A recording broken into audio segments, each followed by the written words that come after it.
mental health is for men. But I think for men, but I speak for black men especially. Listen, man, I suffer from OCD. And it's not like the joke OCD that people do. I have to arrange boxes and all of that. Yeah. I remember, I've never spoken about this before. I remember when it was really ramped up. I think I was about early 20s, yeah. And I remember I would lock my door, go downstairs I used to work in Next, on Oxford Street, and get halfway to the train station and be like, did I close my door?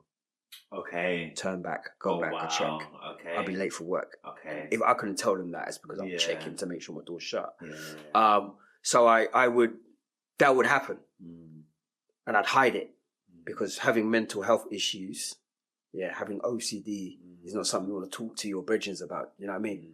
From where we come from, we don't recognize that man is man, and that's the thing. Man is man. You know, that kind of attitude sort of thing. But I was really suffering with OCD. Like I was having obsessive compulsive thoughts about mine was based around like safety. Safety, like in my house, making sure my house was secure and making sure my family were safe. And I remember one day it was so bad, like my friends would come pick me up, say we're going out raving or whatever, and I'd be like, you got to turn back, I forgot this and that. Okay. And I'm forcing people to turn their car around because I need to go and check the door. Oh, wow. Okay. Check, I've locked it because my mum's upstairs and my brother's upstairs. I'm like, so there's people in the house as well? Yeah, but I'm making sure that the door's locked. Yeah. But people start to recognise patterns. So one day I was driving in a car and my brethren it's so funny. It's the people you least think now are observing that observe you. And he said to me one day, he said, why do you always check your door like that? I said, what do you mean? He goes, you always turn back and check your door like 3, 4, 5 times. Them times I didn't know what OCD was. Okay.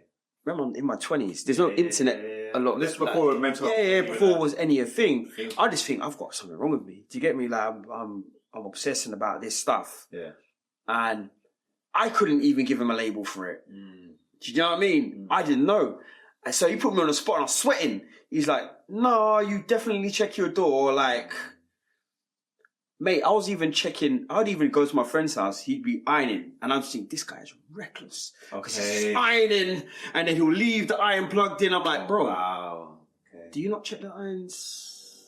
He's like, oh, yeah. I'm like, I could never do that. Wow. I could never just do that. Yeah. I have to go around every single socket and check if it's plugged out 3, 4 times before I leave the house. Wow. Do you know what I mean?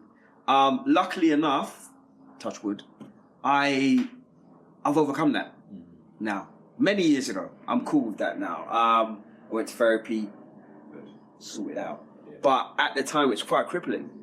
Yeah. So your initiative, I've gone all the way around the world. Your initiative is very important. Yeah. And recognizing that men's mental health. Yeah.